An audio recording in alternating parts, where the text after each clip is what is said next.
నా పేరు ధరణి అండి. ధరణి గారు ఎక్కడి నుంచి మాట్లాడుతున్నారు? ఇక్కడ ఎల్బీ నగర్ నుంచి కాల్ చేస్తున్నానండి. ధరణి గారు, welcome to City Vision presents be happy be healthy కార్యక్రమం అండి. ఈరోజు మనతో పాటు ఈ కార్యక్రమంలో Max Vision chairperson doctor Kasuprasad Reddy గారు ఉన్నారు. మరి కంటికి సంబంధించి మీకు ఎలాంటి క్వశ్చన్స్ ఉన్నా అడగొచ్చండి. నమస్తే డాక్టర్ గారు. నమస్తే అమ్మా ధరణి, చెప్పమ్మా. డాక్టర్ గారు, యాక్చువల్ నాకు ఏంటంటే ఒక 1 year నుంచి కన్నుకి చిన్న వైట్ గా బ్లాక్ అది ఉంది కదా, అక్కడ నుంచి పొరలాగా చిన్నగా వైట్ గా వచ్చింది. అక్కడ కళ్ళు కొంచెం మసక కనబడడం అట్లా అవుతుంది. దాని వల్ల ఏమైనా ప్రాబ్లం ఉంటుందా, ఏమైనా సజెషన్ ఇస్తారని కాల్ చేశాను సార్. అంటే అమ్మా, తెల్లగుడ్డు నుంచి నల్లగుడ్డు మీదకి నీకు తెల్ల పొర పెరుగుతుంది. అవును కదా, దాన్ని టెరీజియం అంటారు. దాన్ని పెరగనీయకూడదు. పెరిగితే నెమ్మదిగా నేను ఇప్పుడు ఇందాక చెప్పిన వాచ్ గ్లాస్ అంటే నల్లగుడ్డు మీద ఉన్న పొర డిస్టర్బ్ అయ్యి చూపు తగ్గుతుంది. ఆల్రెడీ మీరు చూపు తగ్గుతుందని చెప్పారు కాబట్టి వెంటనే మీరు హాస్పిటల్కి వచ్చి అది ఆ సర్జరీ చేయించుకోండి.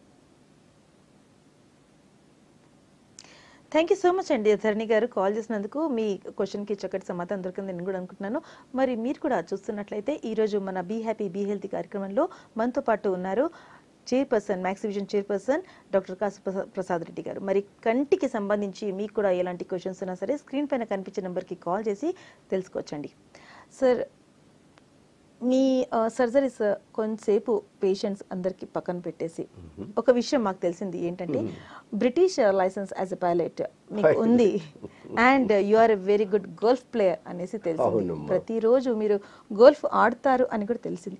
మరి ఈ కమిట్మెంట్స్ అటు పర్సనల్ లైఫ్ స్టైల్ మీరు ఎలా మేనేజ్ చేస్తారు? ప్రతి డాక్టర్కి అట్లానే నీకు కూడా మనం పడే కష్టానికి సరిపడా ఏదో ఒక రిక్రియేషన్ ఉండాలి. జీవితాంతం కష్టపడలేము, కూడదు. మెంటల్గా పీస్ కావాలా, ఫిజికల్గా ఎక్సర్సైజ్ కావాలా. ఎక్సర్సైజ్ లేకపోతే షుగర్ కూడా వచ్చేస్తుంది. కాబట్టి నేను మొదటి నుంచి స్పోర్ట్స్ ఎక్కువ. సో మీరు అన్నట్లు ఈ రోజున నేను మరి గాల్ఫ్ ఎక్కువ ఆడతాను, ప్రతిరోజు ఆడతాను. మరి నాకు 75 సంవత్సరాలు అయినా కూడా ఫిట్గా ఉండాలి. ఎందుకంటే నేను చేసే ఆపరేషన్స్ ప్రెసిషన్ బేస్డ్ ఆపరేషన్. నేను అదర్ స్పెషాలిటీస్ చేశాను కాబట్టి నేను general surgery, orthopaedics, accident emergency, neuro surgery ఇవన్నీ 6 ఏళ్ళు చేసి తర్వాత ఆప్థల్మాలజీకి వచ్చాను, అందరిలాగా కాదు. కాబట్టి I can easily compare. This is a precision based operation. పొరపాటు జరగటానికి వీలు లేదు. మరి నేను as a pilot, I'm an aerobatic certified British pilot. అట్లానే ఐ డిడ్ ఏవియేషన్